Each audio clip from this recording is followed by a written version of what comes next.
आज आपकी मुलाकात करवाएंगे पाकिस्तान के अमीर तरीन और मशहूर इमाम मस्जिद डॉक्टर सुबैल इकराम से, जो 3 लैंड क्रूजर के प्रोटोकॉल में नमाज तरावी पढ़ाने जाते हैं। नमाज तरावी पढ़ाते हुए इनकी अक्सर वीडियो सोशल मीडिया पर भी वायरल रहती हैं।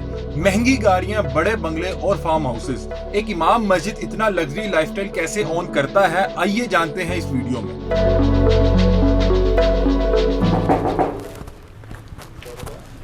अस्सलाम वालेकुम। वालेकुम अस्सलाम। सुबैल भाई कैसे हैं आप? सुबैल भाई ठीक ठाक हैं आप? सुबैल भाई इंटरव्यू के लिए आए थे। बस अभी आप आ जाए, मेरे साथ तरावियाँ पढ़ें और तरावी के बाद आपको इंटरव्यू भी देते हैं। अभी हम लेट हो रहे हैं, आप लेट हो गए हैं आज। चलें आए फिर आपके साथ तरावियाँ पढ़ने चलते हैं। सुबैल भाई मुझे ये बताएं, ये कौन सा इमाम मस्जिद है जो ये लैंड क्रूज़ें और ये डाले जा रहे हैं? ये मैं हूँ अल्हम्दुलिल्लाह। अल्लाह ताला की जो है वो मैं कहता हूँ अल्लाह ताला की ये बरकतें अल्लाह ताला ने अल्हम्दुलिल्लाह में कुरान की वजह से दी है। ये हमारा ना इल्म है, ना फ़हम है, ना हमारा कोई कारोबार, ये अल्लाह ताला की मेहरबानी है। नाज़रीन, आज की मुनफरिद वीडियो का आगाज़ करते हैं कि डॉक्टर सुबैल इकराम के साथ लैंड क्रूज़र पे चलते हैं तरावियाँ पढ़ने और देखते हैं कि तरावियों से पहले क्या मामला होता है, किस तरह तैयारी कर रहे होते हैं। आइए आज की वीडियो का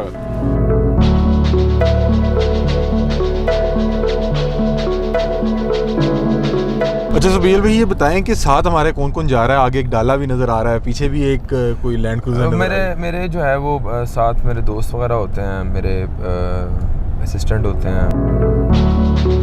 अच्छा मुझे बताएं कि आम तौर पे देखा जाता है कि जो इमाम मस्जिद होता है वो जो रवायती इमाम का जो कंसेप्ट आता है, लेकिन आप भी एक इमाम मस्जिद हैं और जितने आप अमीर हैं मेरा ख्याल है कि आपके पीछे कोई सुनने वाला भी इतना अमीर नहीं होगा। नहीं देखें, ये बात नहीं होती। अमीरी और गरीबी का तकाजा नहीं होता ये मैं समझता हूँ अल्लाह ताला की देन होती है। और हम समझते हैं अल्हम्दुलिल्लाह हम मुआशी तौर पे मुस्तहकम है। ये स्टैंडर्ड नहीं है अमीरी और पैसा, स्टैंडर्ड नहीं है अमीरी और गरीबी का। मैं ये समझता हूँ कि तकवा है अल्लाह के यहाँ, इन्ना अक्रमकुम इंदल्लाहि अत्काकुम।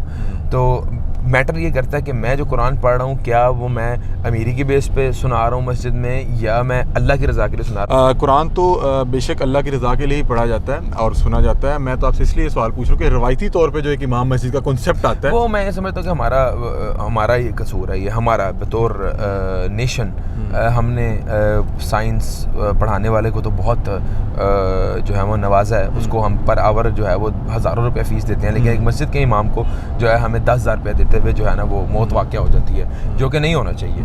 तो मैं कहता हूँ ये हमारा कसूर है, और जिसकी वजह से जो है ना वो अच्छे घरों के लोग जो है वो मदारस में जाना पसंद नहीं करते। तो ये इंशाल्लाह टैबू हम तोड़ेंगे इंशाल्लाह। नाज़रीन, जो है डॉक्टर सुबैल साहब की जो मरकज़ है जहाँ पे ये तरावियाँ पढ़ाते हैं उस तरफ रवां दवा है और कारसा मौजूद है और सुबैल भाई इस टाइम दोहराई कर रहे हैं। तो हम सुबैल भाई को पूरा टाइम देते हैं ताकि ये एक बार दोहरा लें सुनाने से पहले, और इंटरव्यू का तरावियों के बाद दोबारा से आगाज़ करते हैं।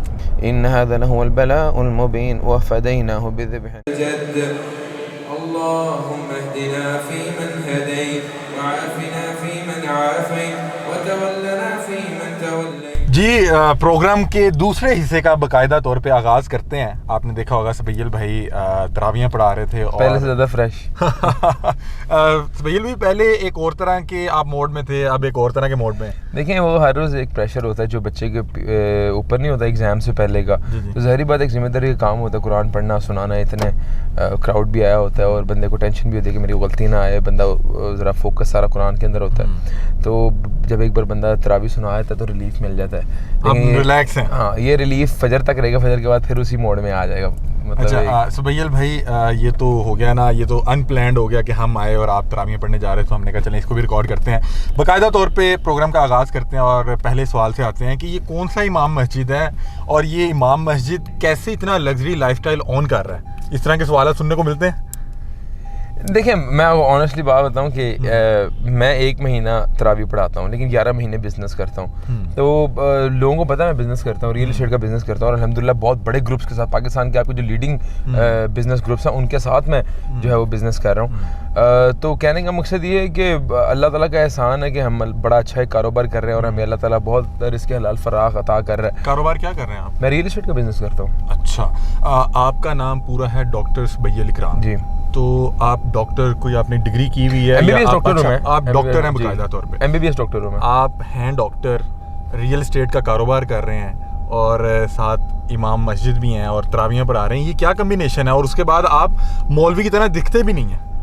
नहीं, मौलवी की तरह क्यों नहीं दिखता मैं तो कहता हूँ मैं प्राउड मौलवी मतलब अगर देखिए मौलवी की डेफिनेशन क्या है, अगर तो दीन से मोहब्बत वो करने वाले को मौलवी कहते हैं तो मैं मौलवी हूँ, अगर तो दीन का किसी को फ़हम देने वाले को मौलवी कहते हैं तो हाँ, कुरान का क्योंकि हम लोगों को फ़हम दे रहे हैं तो मैं मौलवी हूँ।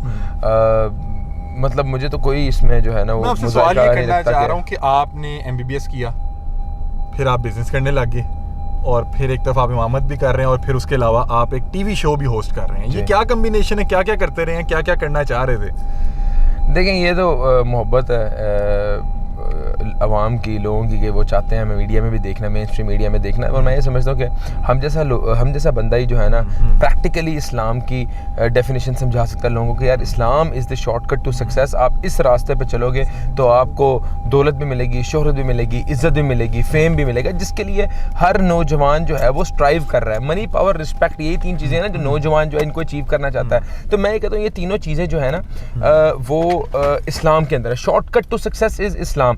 तो हमने कारोबार करके भी दिखा दिया, और हम ये बात करते हैं कि हमारे अंदर कोई एक्सीलेंस नहीं थी, हमारा कोई दिमाग नहीं था, हमारे अंदर कोई गिद्दड़ सिंगी नहीं थी कि हमने कारोबार के अंदर अगर अचीव किए। हम क्योंकि दीन के असूल पे चले हैं तो इसलिए अल्लाह ताला ने हमें कामयाबियाँ अता की हैं। ये जो MBBS था ये खुद ख्वाहिश थी किसी? मेरी वालदा की ख्वाहिश थी, मैं बिजनेस ही करना चाहता था। जो था वो भी वालदैन की ख्वाहिश थी। अच्छा, और आपका सुना है कि जो बैकग्राउंड है, हाँ जी, वो आप सऊदी अरब में? मैं सऊदी अरब में जी, मेरी परवरिश हुई है, मैं अपना बचपन के यहाँ वहीं पे गुजारे हैं, स्कूलिंग मेरी वहीं पे थी, मैंने हिफ्ज़ वहीं पे किया। किस उम्र में किया? मैंने 10 साल की उम्र में। अच्छा, माशाल्लाह, शुरू से ही लायक बच्चे थे? लाइक तो नहीं है, मैं कहता हूँ वालिदैन की एक इसमें मेहनत होती है, इसमें बहुत अल्लाह का फजल होता है, बहुत सबसे जो मेन चीज़ होती है।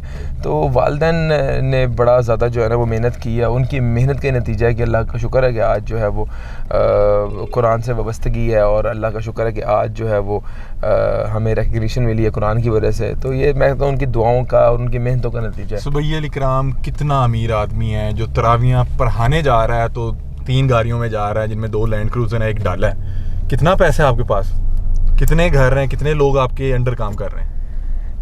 मेरी कंपनी के अंदर वैसे मेरा तकरीबन 33 एम्प्लॉयज़ हैं, और रियल एस्टेट कंपनी है।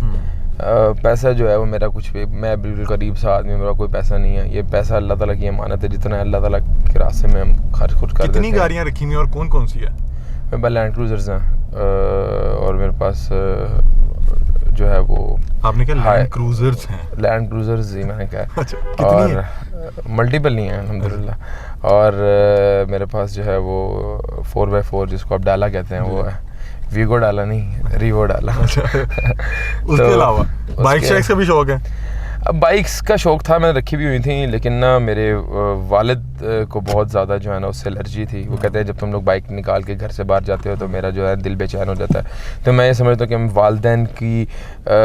वालिदैन को किसी अजियत में मुब्तला करके हम जो है वो थ्रिल ले रहे हैं, एडवेंचर कर रहे हैं, तो वो उसका एडवेंचर का फ़ायदा नहीं। तो मेरे वालिद साहब भी कहते हैं कि आप उधर गाड़ियाँ जितनी मर्ज़ी रखो, जो मर्ज़ी रखो, कोई ममानियत नहीं, लेकिन बाइक नहीं रखनी।